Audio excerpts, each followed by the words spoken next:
নমস্কার বন্ধুরা, তুলসী কিচেনে আপনাদের আবারও স্বাগত জানাই।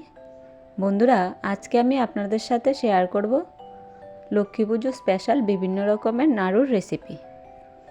আর এই নাড়ুর রেসিপিটা কিভাবে করতে হয় চলুন দেখে নিই। প্রথমে আমি এখানে 3টে নারকেল ভালো করে কুড়িয়ে নিয়েছি। এখন আমি অর্ধেকটা চিনি দিয়ে করব আর অর্ধেকটা গুড় দিয়ে করব। আর চিনি দিয়ে করার জন্য আমি এখানে নারকেল আর চিনি ভালো করে একসাথে মেখে নিচ্ছি। মেখে এখন এটাকে কড়াইতে দিয়ে দিলাম। দিয়ে একটা হাতার সাহায্যে আমি এটাকে 10 থেকে 15 মিনিটের জন্য ভালো করে নাড়াচাড়া করে নেব। এরকম করে হাতা দিয়ে ভালো করে মিক্সড করে নেব। এখন অলমোস্ট হয়ে এসেছে। তার মধ্যে দিয়ে দিলাম এলাচের গুঁড়ো। আর এলাচের গুঁড়োটা দিয়ে 2-3টে নাড়াচাড়া করে একটা কলা পাতায় নামিয়ে নিচ্ছি। আর নাড়ু কলা পাতায় করলে খুবই ভালো হয়, করতেও খুব সুবিধে হয়।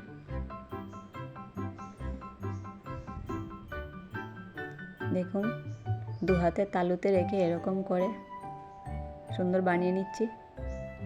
এরকম করে আমি সবগুলো নাড়ুই বানিয়ে নেব।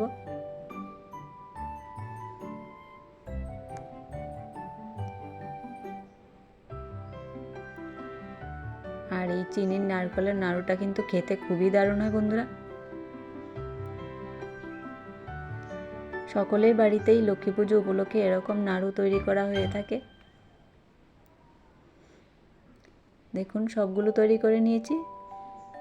এখন আমি একটা মোদক বানিয়ে নেব এর সাথে। এখন আমি বাকি নারকেলটাকে কড়াইতে দিয়ে দিয়েছি। দিয়ে তার সাথে দিয়ে দেব গুড়। গুড়টা আপনারা আপনাদের পরিমাণ মতোই দেবেন বন্ধুরা। দিয়ে সামান্য পরিমাণ একটু জল ছিটিয়ে দিয়ে আবারও এটাকে 10 থেকে 15 মিনিটের জন্য ভালো করে পাক দিয়ে দেব। দেখুন, অলমোস্ট হয়ে এসেছে এটাও। এখন আমি এটাকেও একটা কলা পাতায় নামিয়ে নেব।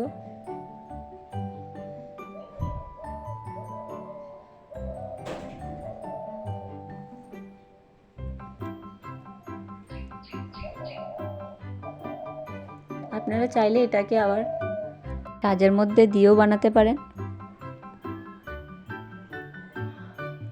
এরকম করে দেখুন আমি সবগুলোই বানিয়ে নিচ্ছি।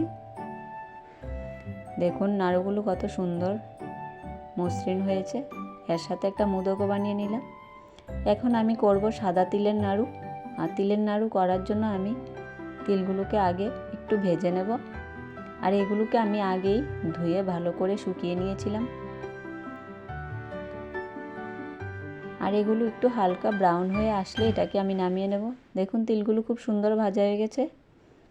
এখন আমি একসাথে গুড় পাক দিয়ে রেখেছিলাম। এখন এটার মধ্যে তিলগুলো দিয়ে দেব।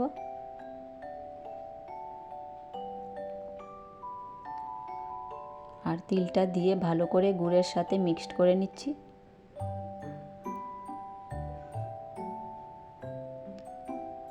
আর তিলের মধ্যে কিন্তু বন্ধুরা গুড় প্রচণ্ড পরিমাণে লাগে। দেখুন, এগুলোকে নামিয়ে ছোট ছোট গোল গোল করে নিচ্ছি।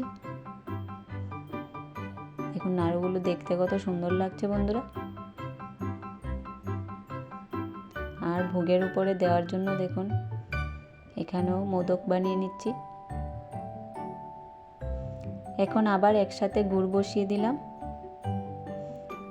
আর এক সাইডে আমি কালো তিল ভেজে নেব। এগুলো আমি আগে ধুয়ে ভালো করে শুকিয়ে নিয়েছি রৌদ্রতে দিয়ে। ভেজে এখন আমি এই তিলগুলোকে গুড়ের মধ্যে দিয়ে মিক্সড করে নিচ্ছি।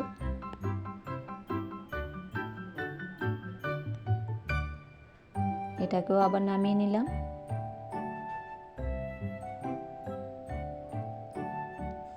আর তিলের নাড়ু সবসময় সঙ্গে সঙ্গে করতে হয়, কারণ নয়তোবা ঝুরঝুরে হয়ে যায়।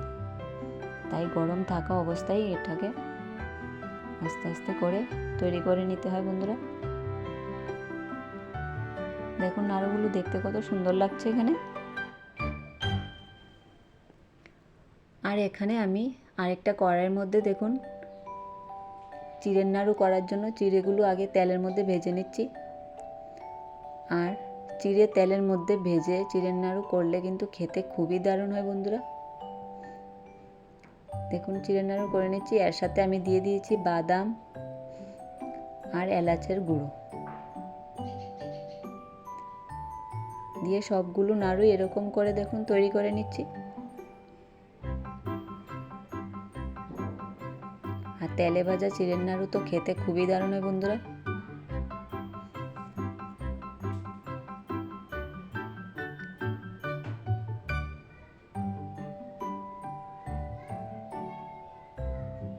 দেখুন সবগুলো নাড়ু তৈরি করে নিয়েছি এখানে। এখন আবার আরেকটা কড়াইতে গুড় জাল দিয়ে দিচ্ছি। আর গুড়টা ভালো করে পাক আসলে এখন আমি মুড়ির নাড়ু করে নেব। আর মুড়ির নাড়ু করার জন্য প্রথমে আমি একটা পাত্রে মুড়ি ঢেলে নিচ্ছি। আর এর সাথে দিয়ে দেব এখানে মিষ্টি জিরার গুঁড়ো, তার সাথে দিয়ে দিচ্ছি বাদাম। আমি বাদামগুলোকে আধা ভাঙা করে নিয়েছি এখানে। দেখুন গুড়টা পাক হয়ে এসেছে। এখন আমি গুড়টা মুড়ির মধ্যে দিয়ে ভালো করে একটা খুন্তির সাহায্যে মিক্সড করে নেব। আর বন্ধুরা, বাঙালিদের লক্ষ্মী পুজো কিন্তু খুবই একটা গুরুত্বপূর্ণ উৎসব। দুর্গাপূজার পরেই আসে লক্ষ্মী পুজো। আর এই পুজো উপলক্ষে সবার ঘরে ঘরে এরকম নাড়ু তৈরি হয়ে থাকে। কম বেশি সকলেই তৈরি করে থাকেন বন্ধুরা বাড়িতে। দেখুন বন্ধুরা, মুড়ির নাড়ুগুলো এরকম দু হাতের তালুতে রেখে তৈরি করে নিচ্ছি। আর আমি এখানে সাইজটা বেশি বড় করছি না, একটু ছোট ছোট করে করছি। আপনারা আপনাদের পছন্দ মতো সাইজ দিয়ে দিতে পারেন।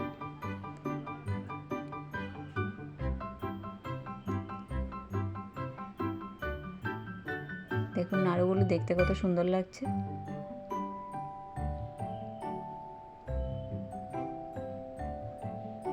তো বন্ধুরা, নাড়ুর এই রেসিপিটা আপনাদের কাছে কীরকম লেগেছে প্লিজ কমেন্ট করে জানাবেন। আর যদি ভালো লেগে থাকে লাইক, শেয়ার, কমেন্ট এবং সাবস্ক্রাইব করতে ভুলবেন না। ধন্যবাদ। ভালো থাকুন, সুস্থ থাকুন।